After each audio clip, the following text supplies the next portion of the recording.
Hey folks, welcome back to the key. Well, today's going to be a little bit different. We're actually going to put together the processor that we have. Actually, this one's for a customer, T29FHC from North Forest. Anyways, it's going to be a little bit of a longer one today, but that's all right. We're going to show you how we get it together and any tips and tricks we come along as we go. Thanks for coming by, like and subscribe and all that good stuff. And I'm talking too much already. Let's get at her. All right, well, we now have something to do. It's going to be a bit of a challenge, but we got something to do. Anyways, the 317 did an excellent job lifting this off. The package weight here is just under 2,600 pounds. So, yeah, very impressed with what it can do. Okay, well, we'll take a quick look around. All right, a couple other differences. So, like I said earlier, there's now 3 valves for controlling your infeed, the grapple, and the saw now, instead of being a T pattern for the infeed and the saw. The other difference is the grapple's changed. Instead of going straight up with the piece of dough, comes over a little further, grabs the log closer to the saw pull, so it's not less likely to move around with the saw movement than when if it doesn't have a very good bite. So anyway, we'll point out more things as we go here, as we find them. Some assembly required. Some assembly required. We'll have it together in half an hour of time-lapse video.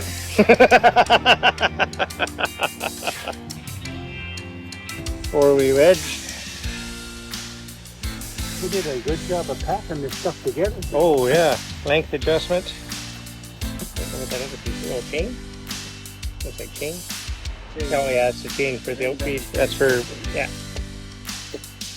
And then there's all of our levers.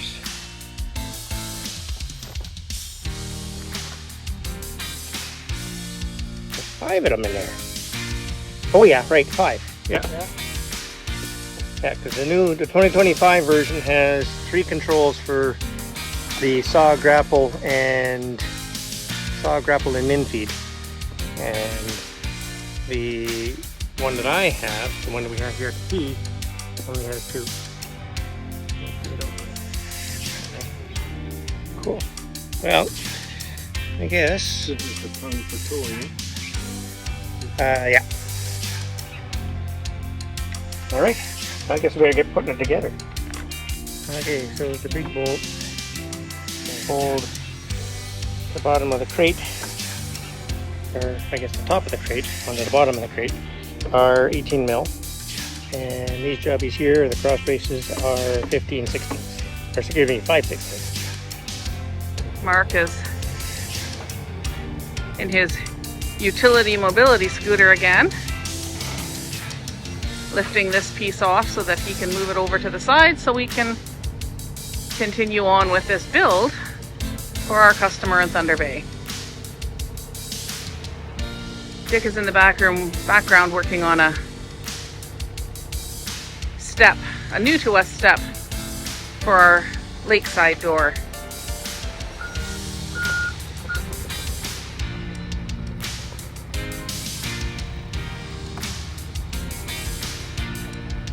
Mark has everything all laid out here so far as he's unpacked it. Add that to the pile. I may need to have to go help unload that. Or not.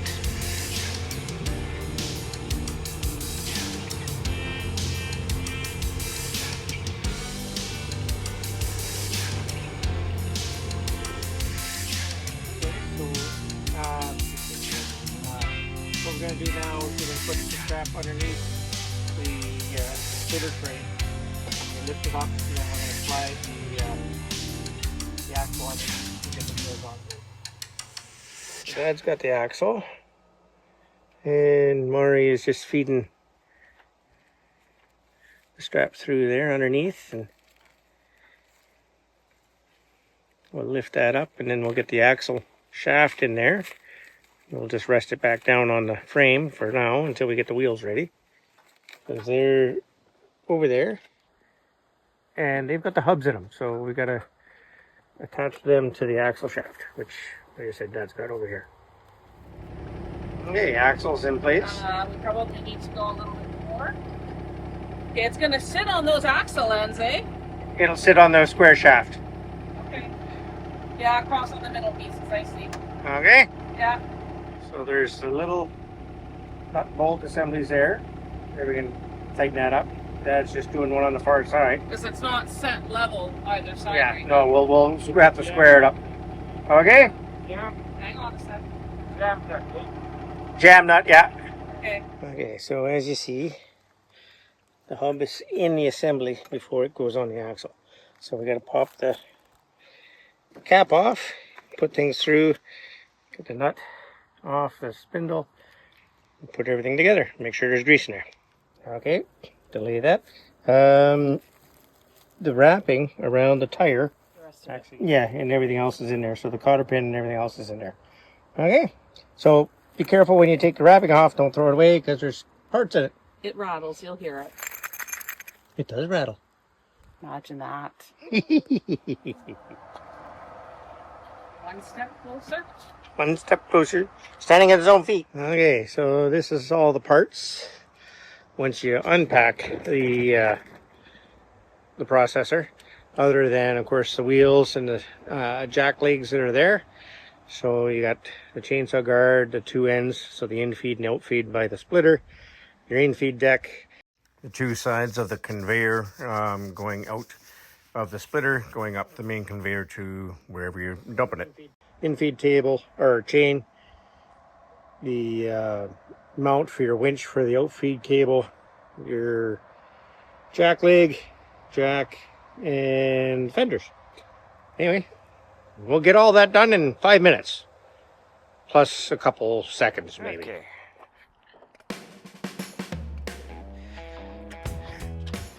Okay, folks, welcome back. Day 2.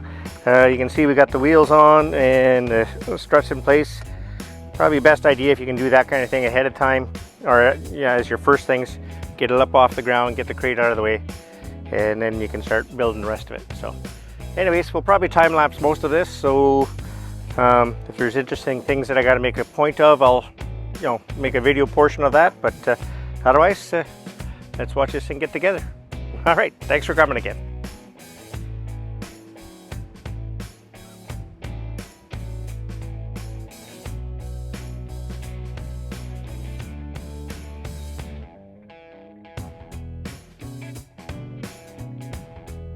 Okay, so just the 2 bolts, and it's all the hardware comes on the pieces that they're supposed to be attached to. So there's no parts bag you got to worry about. It's all in place on the piece it's supposed to have it installed on.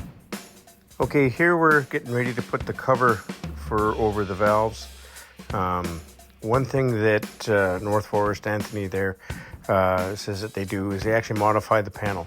You'll see that we put on a full face panel. I didn't want to cut it, but what they're doing at North Forest is actually cutting it, so it makes it a little easier to get to the adjustment for the saw down pressure valve. Quick little update. I was talking to Anthony from North Forest. Anyways, when you're putting these guys together, you want to, if it doesn't have a nylock feature on the nut, then you should be putting thread locker on it, keep things in place. So a few things I gotta undo to redo, because didn't put any thread locker on these guys, so I'll just change that now. Anyway, don't forget your thread locker.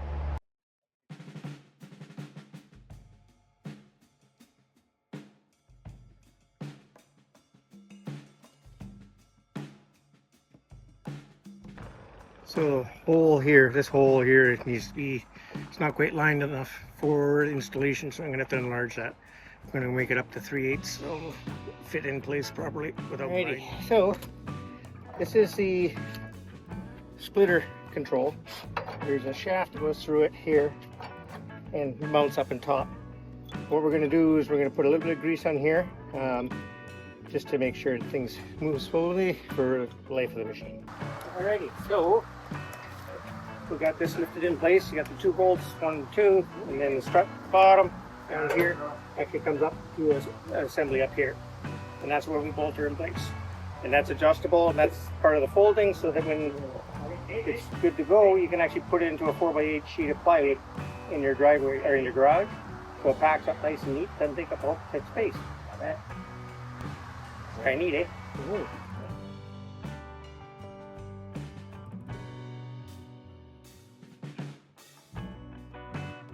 Alrighty, so one of the other upgrades from the 24 to the 25 is this Teflon channel that's in here for the Infeed chain to run on. Just takes the wear off the metal on there and makes it a little easier. There's actually a little roller bearing here as well, and either closer to the camera there, you might not be able to see, and then of course the drive motor's up at the splitter end. So anyway, we'll get this chain unpacked here and see how everything fits.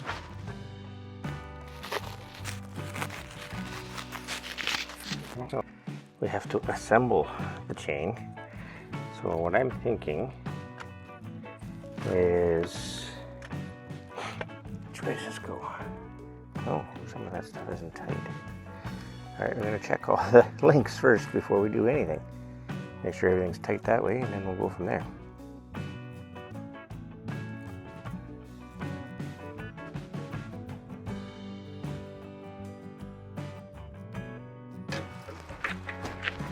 Okay. Alright, I'll just, if you want to pull a little bit there. Okay.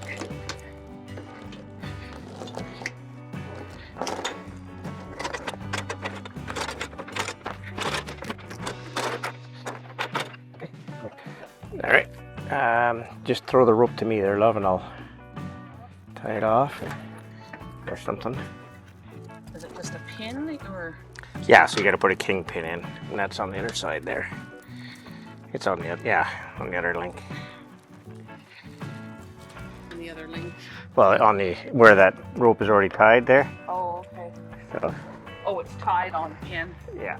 Do you want me just to hold it instead of you trying? No, because I need to be able to crank down on it.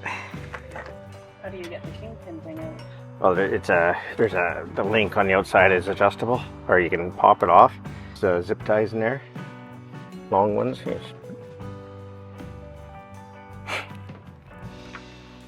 Hard to see what you're doing. So, anyway, what you do with the zip ties, you basically take all the tension out of it, and then you can put your links in to. The rope's in the way. Yeah, the rope's going to come out in a second here, but I've got the zip tie in place now. It's holding the weight, so we can take this out. The zip tie holds it. Right. And then what we'll do is that we'll actually draw the zip tie a little bit so everything is pointed up a bit. Actually, the zip tie I should put out here.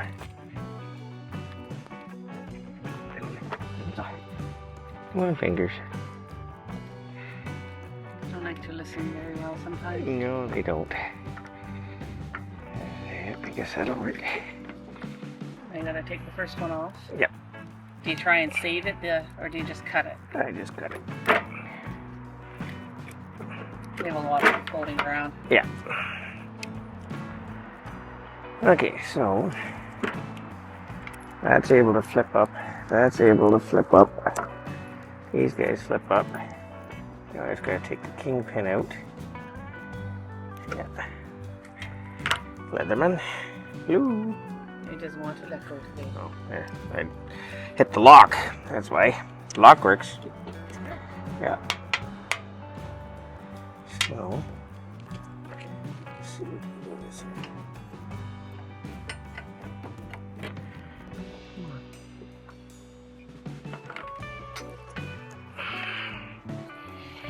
Oh, I thought it was the front one. It's this guy here. Oh, that? Yeah. Oh, okay. And that allows this pin to come out. I see. Okay. Front one.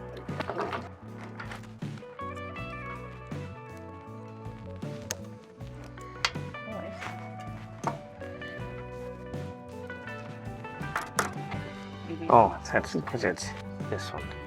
It's the end link, it's not the pin. Oh, that's all. Oh, I see. That. So you take this off. You put link 1. Turn this up a bit. I'm trying to video. Yeah, yeah. Alright, now.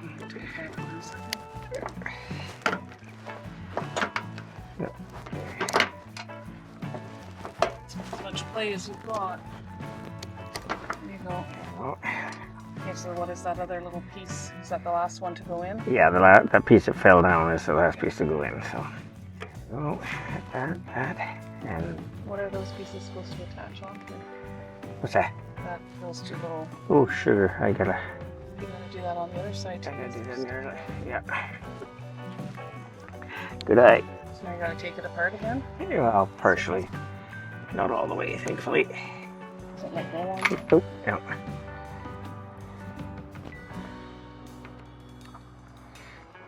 Maybe.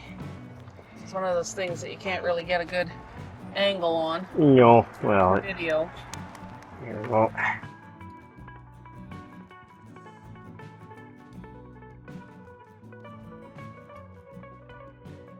That gets squished over there. Of course, they fell down a bit. Yeah.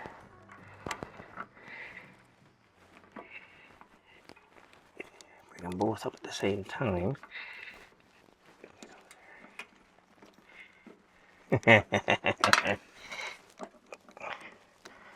There, you put your hand underneath there. Yeah, it's got them. And this. Now you can put that piece back on. Yeah. Now we just need the clip. Right, hold that. There you go. Down there somewhere. Yeah, I know exactly where it is. It's just under your fancy shoe there, and I gotta wipe the dirt off it a bit. Alright. There's your fancy clip. Fancy clip. See, fancy clip. King peg clip. Kingpin. Or king link or main link pin. Whatever you want to call it. Pin in the neck. Pin and link. Pin and the link. Sure.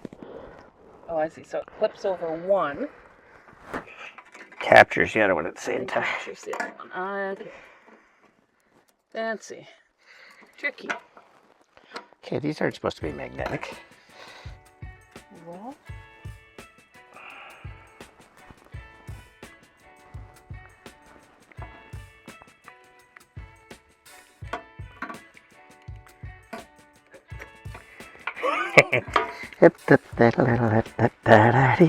Tricky, tricky.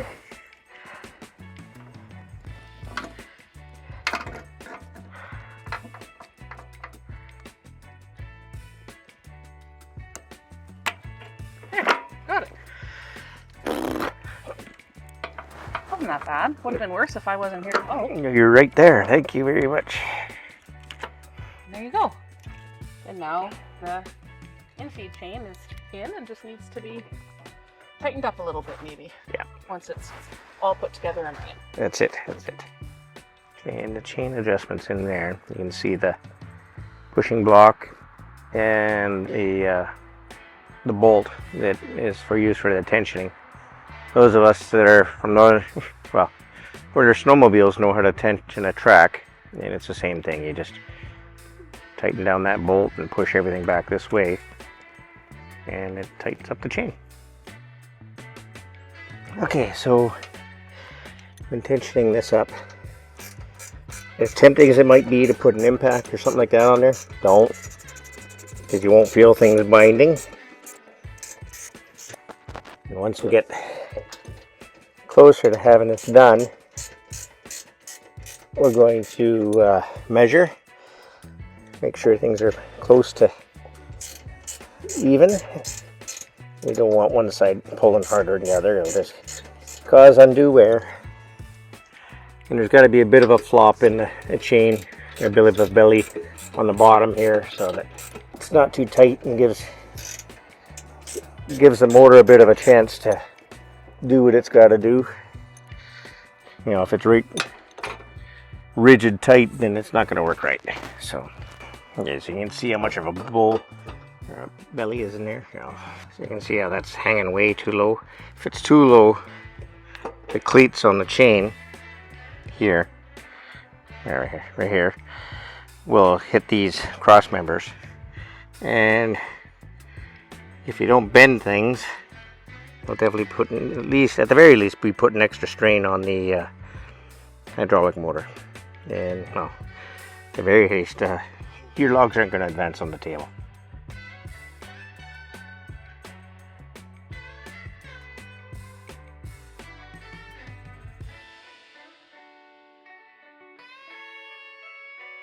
Okay, so when you're setting your chain tension, this is too tight, okay? It needs to be looser than that.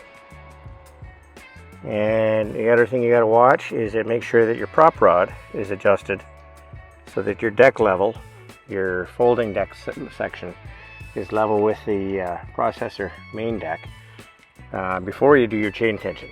Because if it's not done right, you'll end up with too tight of a chain. Hence, I got to loosen off the chain some. This is the Infeed table, or the log loader table, depending on what option you get with North Forest.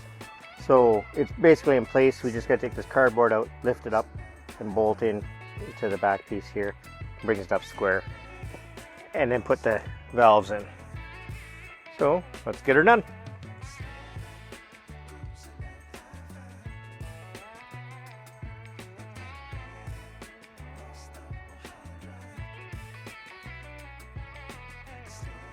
Okay, so one thing I noticed, you look at this line, as you can see my hands here. So this line here comes over to the bottom of the valve bank here. You can see how it's got a bit of a twist in it. Same as this one. It's got the twist in it. What we're going to do is we're going to loosen off these fittings, this one here and the one down at the end of this one.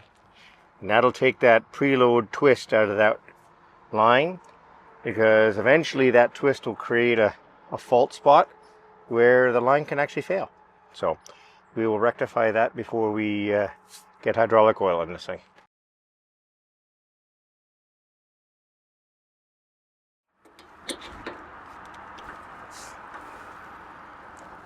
So you can see the preload that's on that hose right now. So I tried to get rid of the preload just using this one side, but it's not enough. I'm going to have to undo the other side as well. But I need 2 wrenches because otherwise I'm going to undo the whole filter assembly that's up there. Yeah, hydraulic lines aren't supposed to twist. So, you know, they can go around things or whatever else, but the actual rotation among its own central axis, if you will, not supposed to do that. There we go. Alrighty. More gooder. Okay, so chainsaw supply line. This one here, coming underneath these fittings here like this, right tight against there. What I'm going to do, Anthony, is I'm going to undo this line here and I'm going to run it up from behind and back in here so it's not wearing against these fittings here. Okay, so I screwed up. You can't put the valve body on until you have the handles on.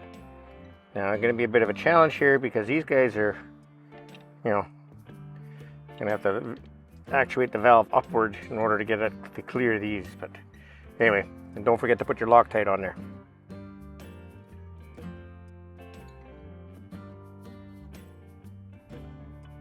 Yeah, so putting those valves on, you're exercising the valve back and forth in order to get the valve in place. Don't forget your thread locker, and it's a 16 millimeter wrench to tighten it up. Handy dandy picker ripper. And this is 13 millimeter. So we'll put this back on now.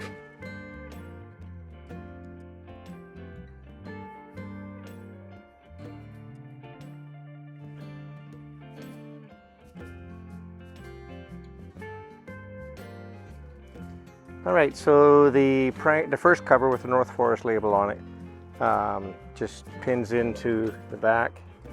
You can see where it just slides into that bracket there, and there's a bolt that holds it on the other side. 2 bolts at the front. And now we'll get the actual chainsaw cover here in a second.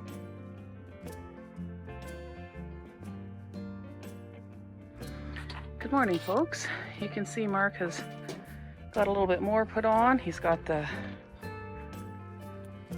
adjuster for the cutting. I can't even think of the words I want this morning. For the splitter. Thank you. Thank you. The height adjustment for the splitter is on. The feed for the chain oil has been attached. We've got the conveyor pieces put together, and he's working on putting the sides on right now. It's gray and foggy, and the mosquitoes are out this morning, so it's a little bit of a work swat situation. Just don't drop what you're working on. Yeah. These ones are nice. They're carriage bolts. They go on the outside. We left the conveyor sitting on the box for the loading table just to give us a surface to work on.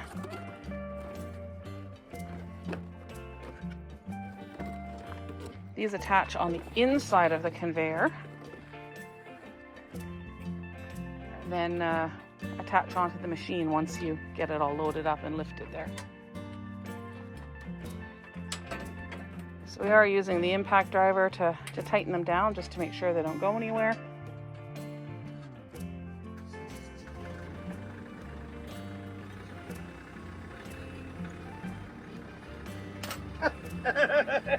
Magic tractor. Starts with the keys in Mark's pockets, which means that the spare set of keys was already in the tractor.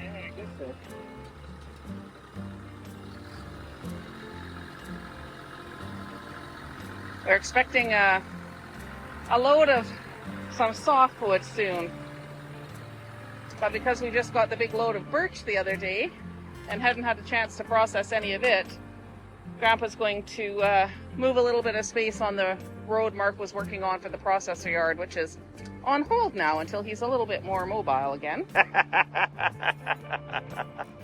Get a floppy one. Get a floppy? And it doesn't go. It's just it's a whole lot slower than the impact driver, though. Yes.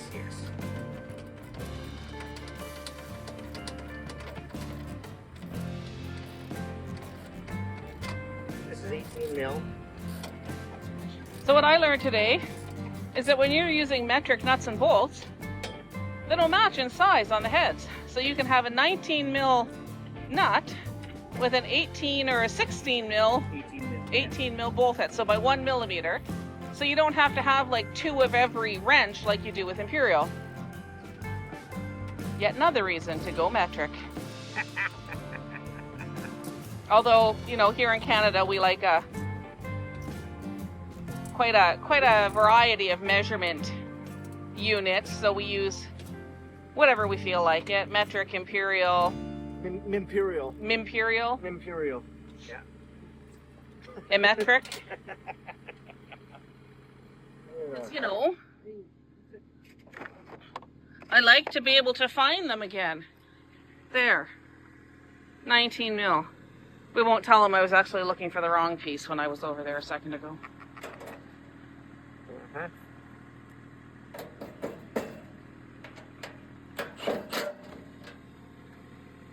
Would you like me to do the other side? Sure, I'll hold the thingy-doey. There we go. Oh, that's good. Now we're ready to put the conveyor on the main body here. Conveyor on, and it's currently being suspended by the Mini.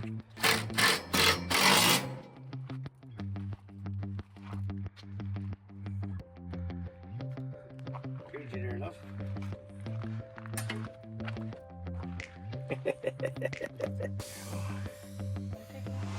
Yeah, if you want to. Yeah. Alright.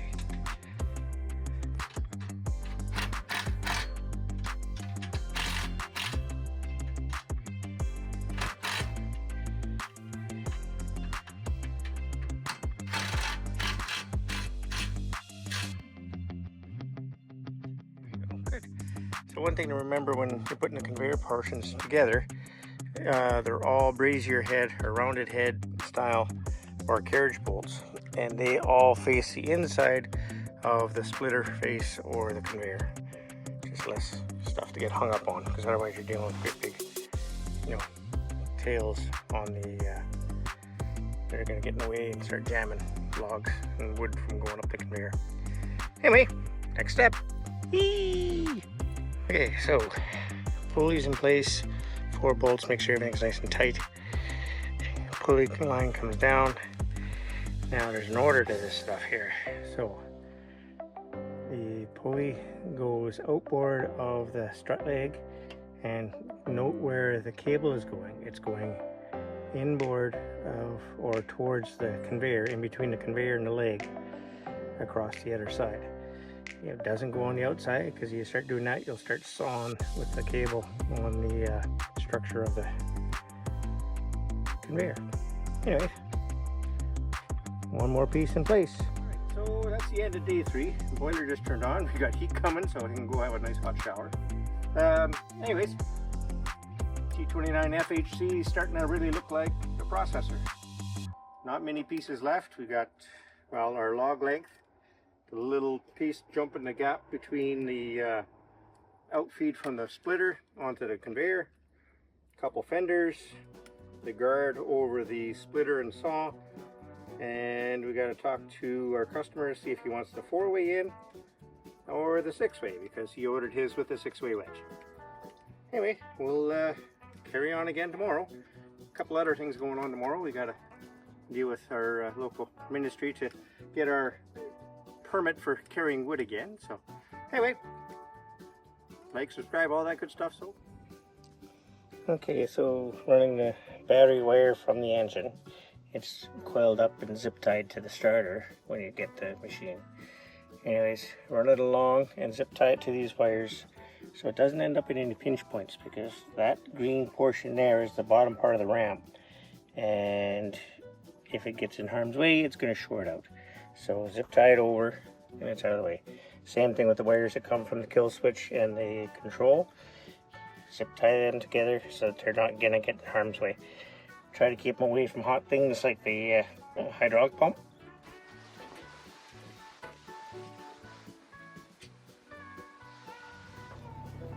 Now, it has to go in that slot, right? Yep. Okay, down. Okay, how far down? Because it's not...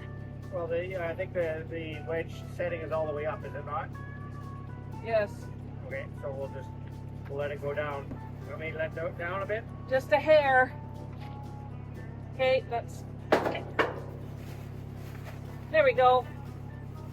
Alright, so it sits way down in there.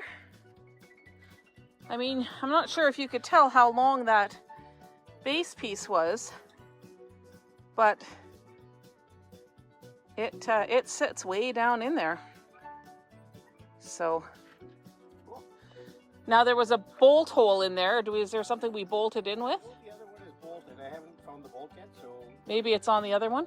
it may be on the other one, and we'll just transfer it over. That's okay.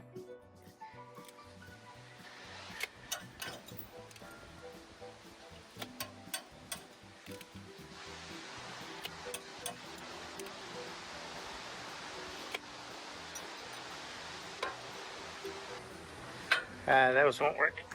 Pardon? Those won't work. It's 13 mil. Well, then I guess the 16 and 17 are too big. Yes. They are both larger than 13. You're so smart. Even in current, modern math, it's still bigger. Top one first, right? And then the jam nut? That's correct, yeah. Now we have the little flappy. Flappy. It's a technical term. Yes. I don't expect you would understand it. Probably not.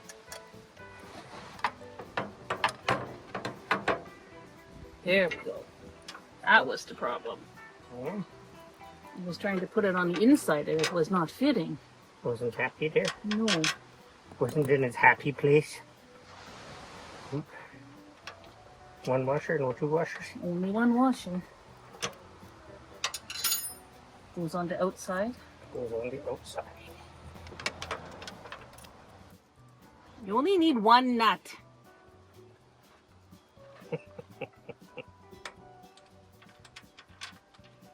The proper response is yes, dear. It's good, yeah. I hope so. I couldn't hold it anymore, so.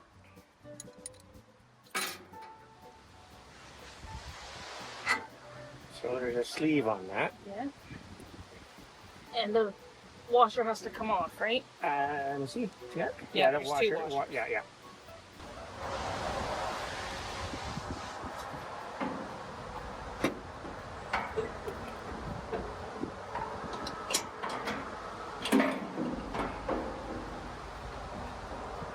Come on, I gotta put the little pin. Oh, I see. Where's the bolt? The bolt is off. What, does it go through so that the bolt nut is on this side? Either way. Which would you prefer? Probably the bolt or the nut facing out, actually, Where's the sleeve? in my hand. It has to be. No, it has to go on once you start inserting the bolt. Right, am I supposed to go? Just till it's safe is fine. Pardon? Yeah, you're good there. So. Mark's just hooking up the battery. He's got the hydraulic stuff on the other side hooked up. We filled it up with gas Oil and oil. and oil. Well, you did the oil when I wasn't here, so Yes. See if it starts. see if it starts. Your balls.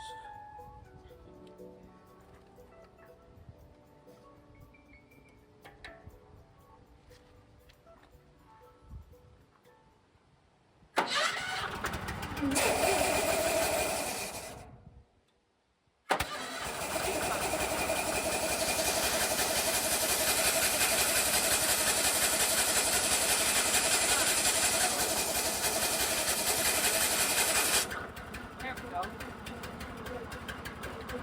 Oh, the choke's probably on the other side. Okay. Fuel wasn't on either. Oh, that'll do it.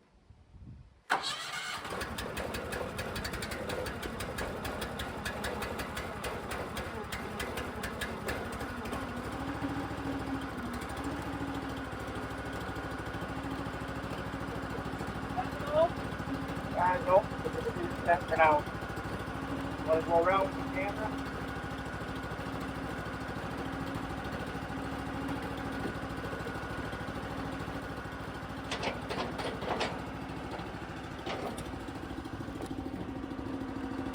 Alright, so it's running. Yay! There's the infeed. Forward and backwards. There's the log clamp up and down.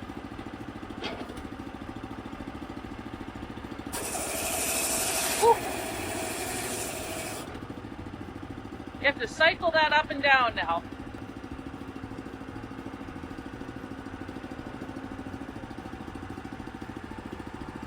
The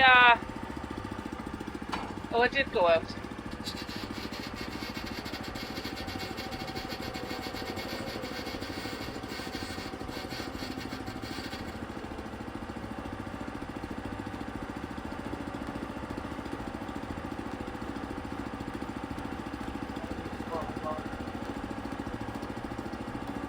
Okay.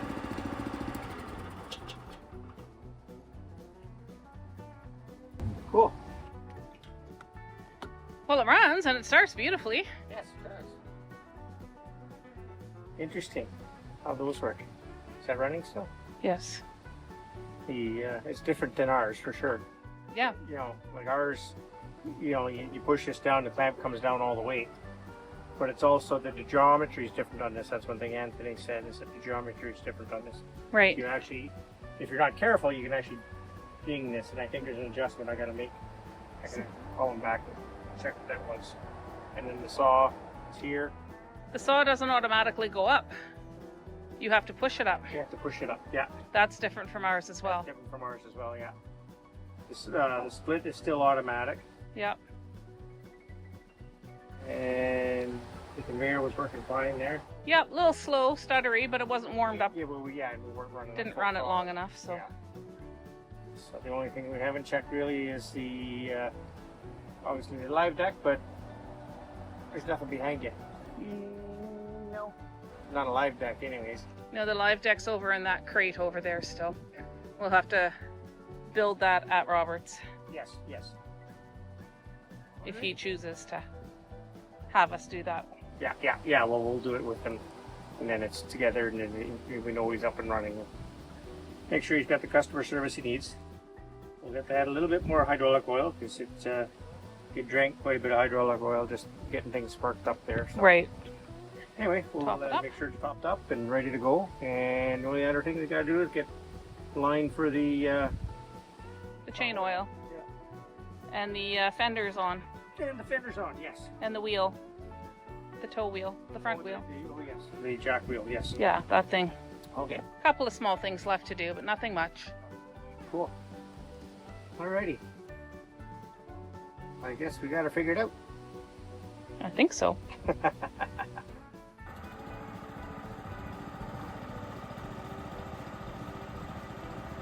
Well, lots of new features on the 2025 version of the T29FHC. This one is going to Thunder Bay, and the only thing we got left to do really is set up the live deck, because it's not quite in its full state yet. Anyway, folks, hope you enjoy this. We're going to have the whole build video out here shortly, and you can see all the differences between the 2024 and the 2025. Thanks for coming by. Glad you made it over to Manistokee. And if you need yourself a processor, or a processor for yourself, give us a call at keyequipment.ca and we'll help you out. Problem is I wasn't recording any of it. Looks like an airplane with killer motors. Alright, so that's the live deck. This one here, your grapple. And the third one, that actuates your ramp.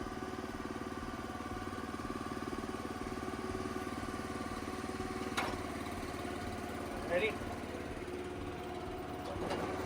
And finally, the ram itself on its own.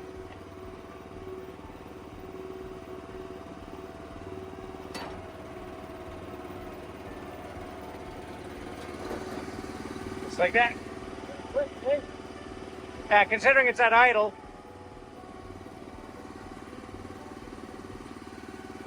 Okay, so we're at our customer's location here now, and we're just putting the live deck together. So feet are on. The first thing to do, make sure that your motor side, see there's the motor, is closest to the processor. And then parallel, and we set up all the stabilizers.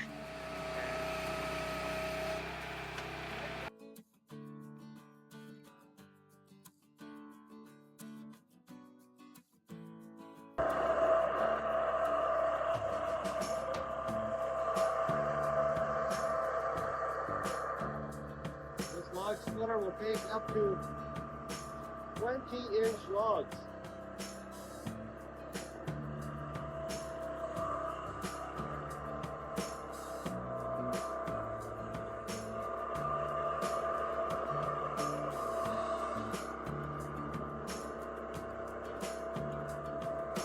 So she split.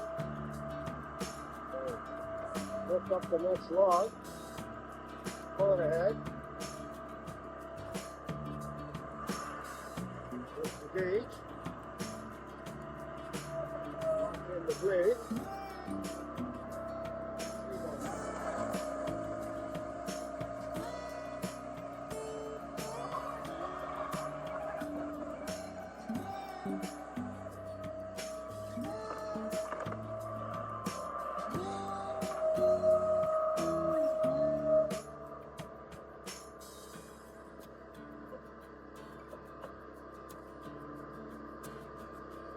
It's time to move the front end loader there a little bit. And that's it. That's the setup.